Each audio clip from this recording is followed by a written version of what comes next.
It says something that despite the cheesiness of the final scene, I had to actually take a moment to recover before I started recording.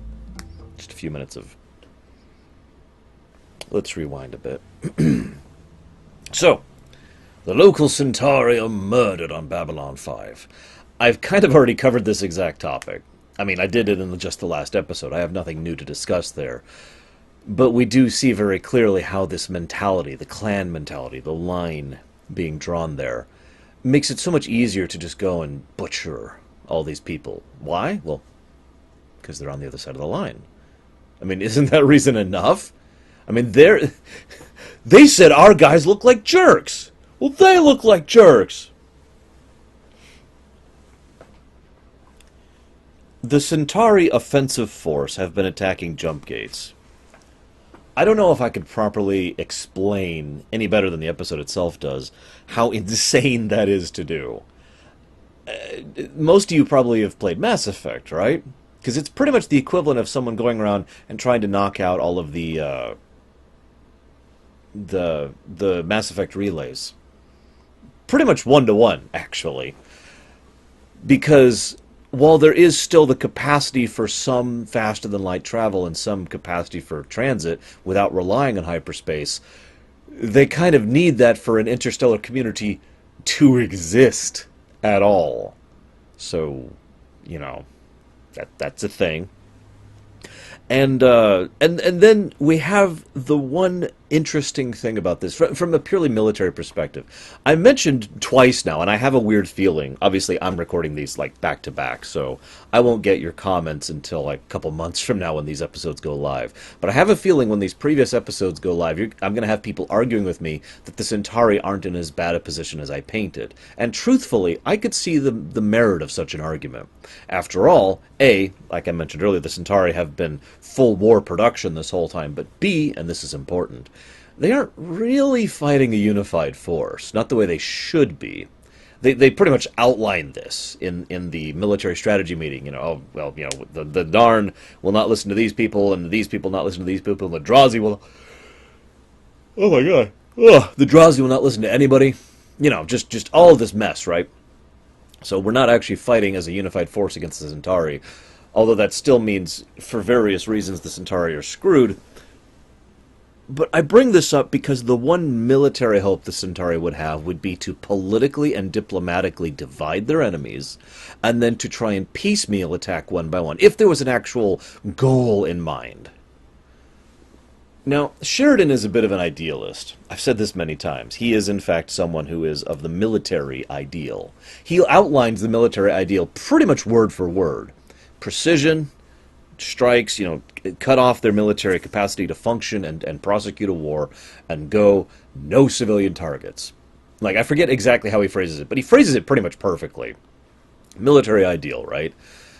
But despite that, just about anyone, whether they're militaristically idealistic or not, needs to have a reason to go to war. I know that sounds weird, but even if you're crazy, there is a goal behind a war.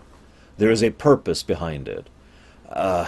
And I mean, I could talk about this at length, especially in real-life purposes, as war has literally been used as a negotiating tool in real life for quite a bit of human history.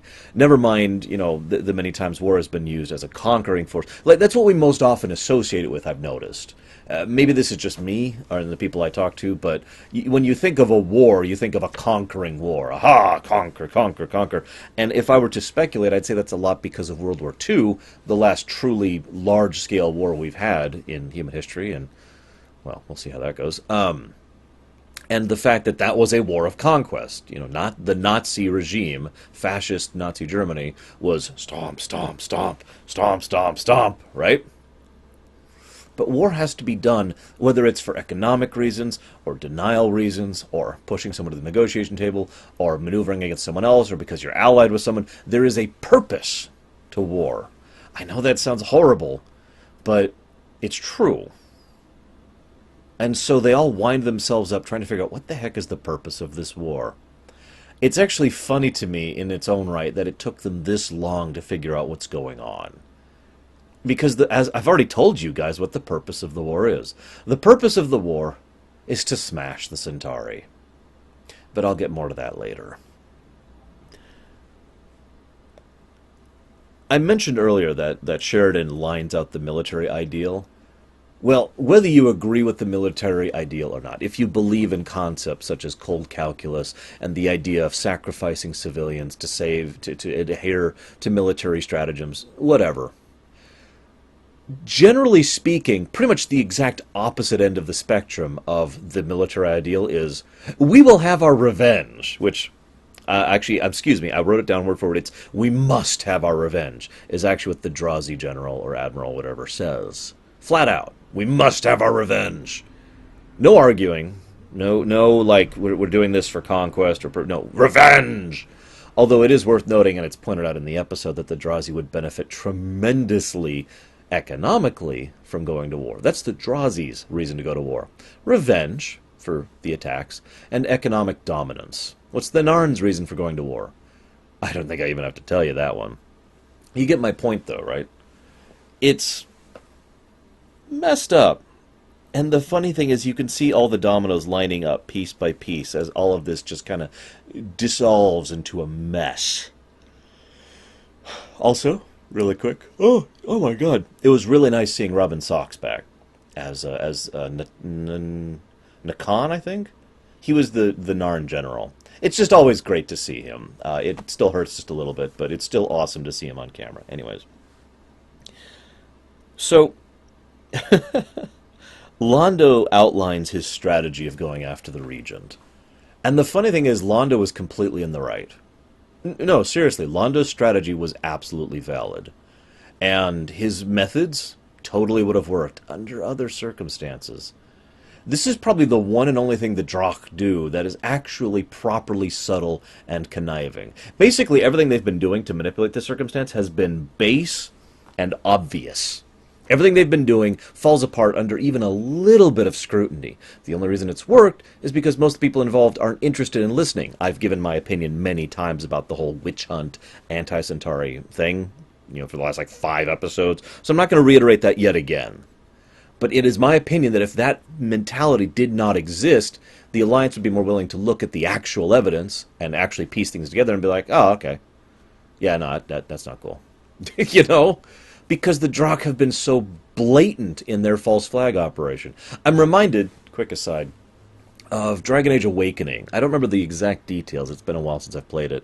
But there's a quest where some of the Darkspawn are trying to do a false flag operation, blaming one group, I don't remember who, for the deaths of another group. So they walk in, kill a bunch of them, then go grab weapons from the other group and just dump them all in a pile on the camp. It's really obvious. And even a cursory examination will make you go, well, hang on a second.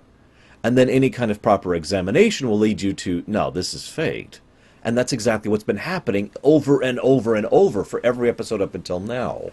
But this thing they do, the division of the two forces, the offensive force and the defensive force, that right there was brilliant. Because what it does is it makes it so that the military proper and most of the Centauri government is legitimately unaware of the piracy and the attacks. I've mentioned before the minister and how he was happy to be at war and all that, but I have a weird feeling, he's probably in on it, but I have a weird feeling that a lot of the other ministers and generals and secretaries of defense and whatever else they've got actually look at this as it has been portrayed. In other words, we are being framed, so we will defend ourselves. And we've been engaged in defensive actions.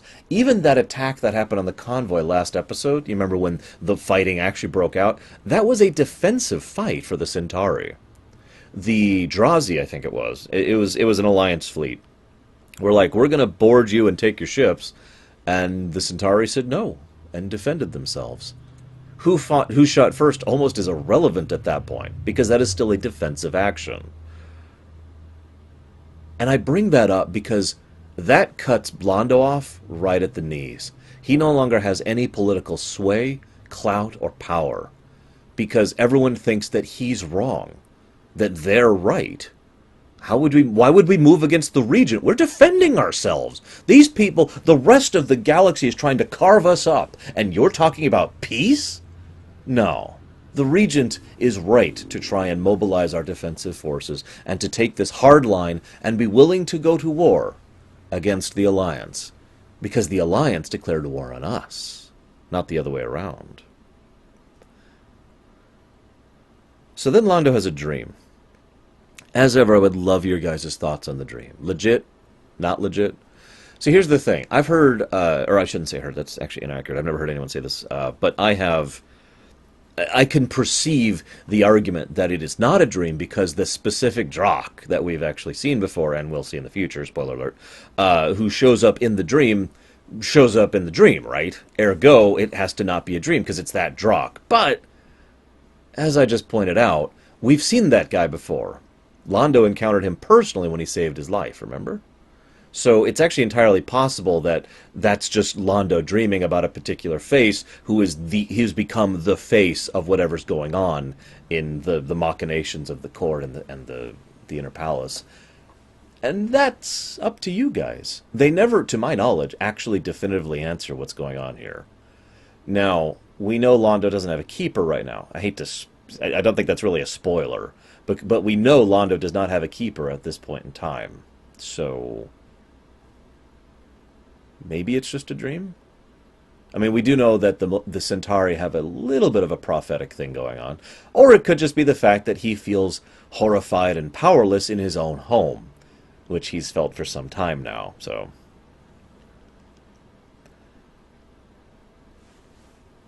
I can't put into words how much I feel bad for the Regent. I really legitimately can't. First of all, I kind of talked about the Regent quite a bit as he was coming up. Verini or Vicini, I can't actually remember his name. Good actor, first of all, great actor. But he was kind of one of the better people at court back when the Cartagia situation was still happening, the beginning of Season 4. And he was not exactly what you'd call a nice guy. For a Centauri politician, he was positively beaming. You know, he was actually far more cordial and understanding and recognizing of the situation than just about anyone else. He was one of the few who was willing to out loud admit, at least to Londo, just how bad things were getting under Cartagia and with the Shadows. And when he was offered the regency, he was like, I'm thinking drapes. You remember that? It breaks my heart. I mean this sincerely, to see this man so thoroughly and utterly destroyed. I can't actually put into words how much this affects me. I legitimately cannot English out enough to explain this. You are powerless. You can't tell anyone what's going on. You can't help stop what's going on. You can die, but they can actually prevent you from dying. They have basically total control over you. And you're going to do exactly what they want, exactly how they want it, and when they're done with you, they'll kill you. There is no hope, no way out. Nothing good will ever come of it, ever. That level of powerlessness terrifies me. To be utterly incapable of doing anything, even the most basic thing of trying to kill yourself as a way out, isn't even feasible.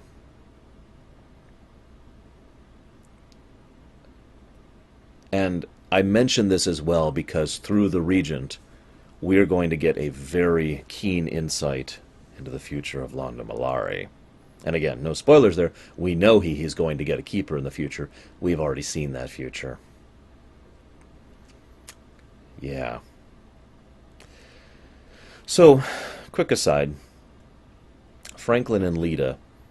I don't actually have much to say about their scenes. Good stuff. Good stuff. It is interesting to see how Lita is both cold and, well, in my own notes, the way I put it is she's not putting up with any crap right now. Just, nope, nope, nope, nope. Psh, nope, you're going to shoot yourself. I ain't putting up with this. It's interesting how much effort it took her to make someone shoot herself. You'd think she'd be stronger than that at this point. Anyways, so they find out that the Drazi have access to, well, I shouldn't say that, have salvaged shadow tech from Centauri vessels. And basically, at this point, everything falls into place. Because, admittedly, we have known what's going on for some time. We, the viewers, have. But this still is a bit of a revelation, even for the viewer. I mean, obviously it's a revelation for the characters, because they're like, aha, of course! But for us, this helps explain why they've been getting away with it so far. Because, and I'm sure some of you out there do this, I do this too, we assume bad writing, basically. We assume that the people in universe are just stupid. And things that are plot holes we're willing to just kind of go over because most writers don't think about those kind of things. But this is Babylon 5, and we can actually think about that stuff in this show. So here's the potential plot hole.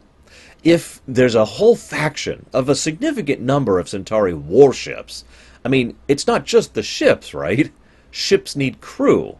Crew need port. They need food. Ships need munitions and water and energy and fuel. That means a station, which also has a crew. And I could just keep going back and back and back, but you get the idea. The more you go back, the more possibilities of this word of this leaking out. It's one of the reasons why keeping a military operation silent is almost impossible. And in history, real-life history, most attempts to obfuscate military operations have been more to misdirect rather than to hide. Because it's just impossible, really, to 100% hide an active military engagement, an active military force. There's just too many lines of connection in the supply chain, right? Too many possible weak links.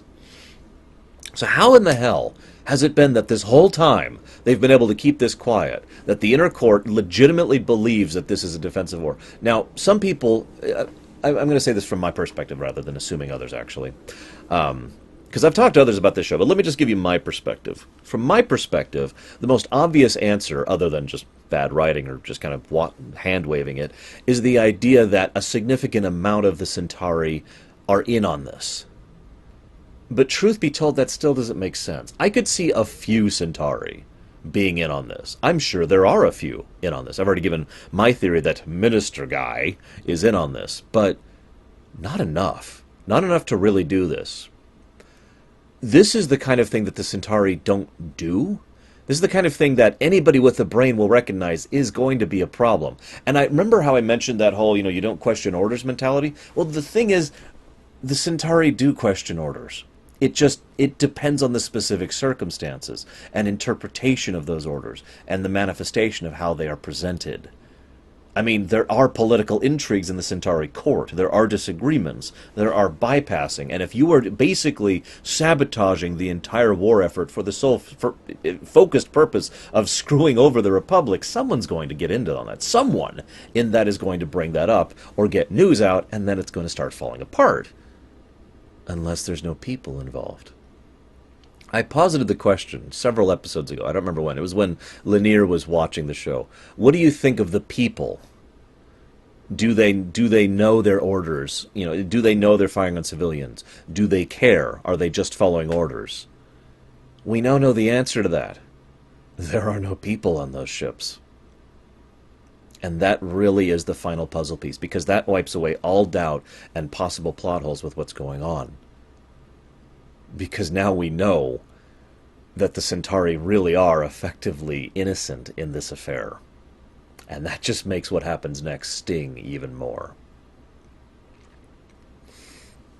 See, Sheridan asks Delenn. This is going to sound like a segue, but this is related, I swear. Sheridan asks Delenn to start working on a destroyer-class White Star. Within the universe of Babylon 5, Destroyer is effectively the largest capital ship they've got going on. I know that varies from setting to setting, and in real life, no less. Usually I personally put Destroyers much farther down on the line, below a frigate, for example. But here, the Destroyers are the big boys. He wants a Destroyer White Star. He's already got something set up with EarthGov, and there's going to be yet another strong tie between EarthGov and the Minbari specifically, in order to help build this specific new White Star fleet to help going up against the major engagements. It's actually brilliant, and it makes perfect sense, and it's so logical as to why he would want Delenn personally, Fruitfly, why he would want Delenn personally to go and make sure that this happens. And then they encounter ships. All I'm going to say is, do you think I mean, space is big, right? Encountering a random ship in hyperspace is one of the most unlikely things I can think of. Although this would be the second time we've seen that happen in Babylon 5. You remember all the way back with Pilot Guy, whose name I don't even remember, and the Shadow Vessel. You remember that? Anyways, so they just randomly encounter these ships. First question. I guess this is my second question this episode. Do you think it was a coincidence? Do you think it just happened? But the reason I bring that up is because now Delenn and Lanier are stuck in hyperspace with a broken, dying ship, and they're injured. That is so many levels of bad I can't even word it properly. And the best part is, this is, how do I put this? This is Babylon 5. Now, unfortunately, I gotta say it that way, we do know Delenn survived this. We know that as of now, because we've already seen the deconstruction of Falling Stars, where she's still alive like 80 years hence. So that is something that we are aware of. And I wish that hadn't been there, because of what I'm about to say.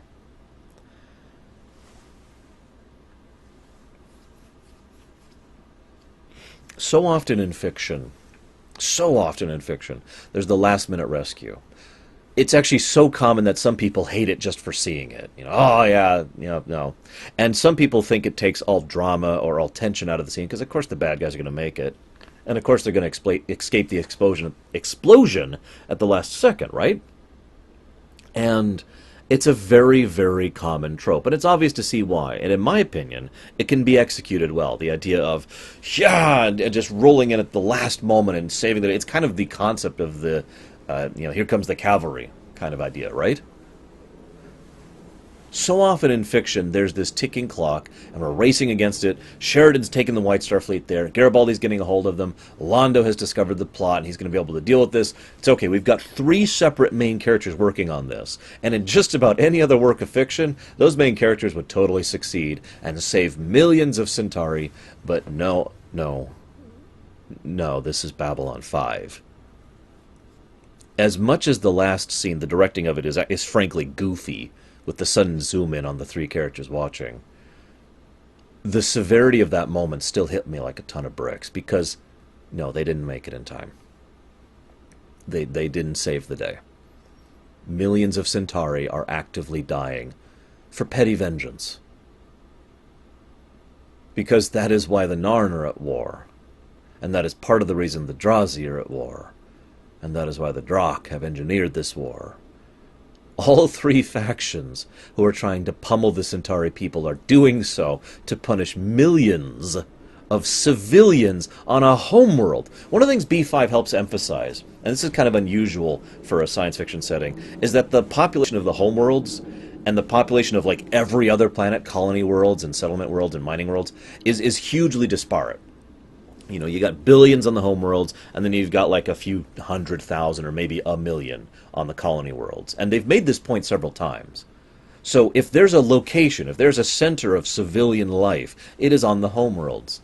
Like Centauri Prime, which just got bombarded to crap.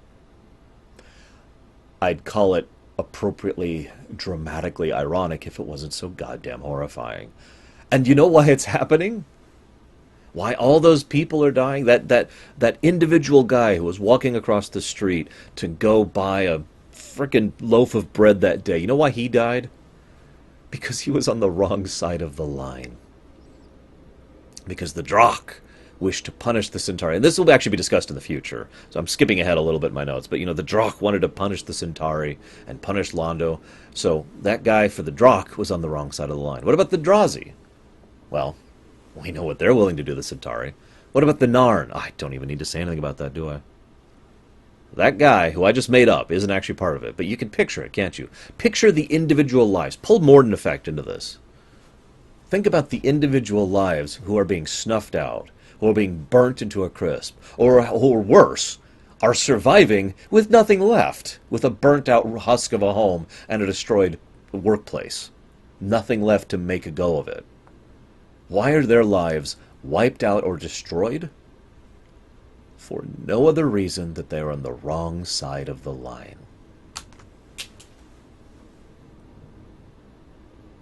So you can see why that last moment kind of got to me.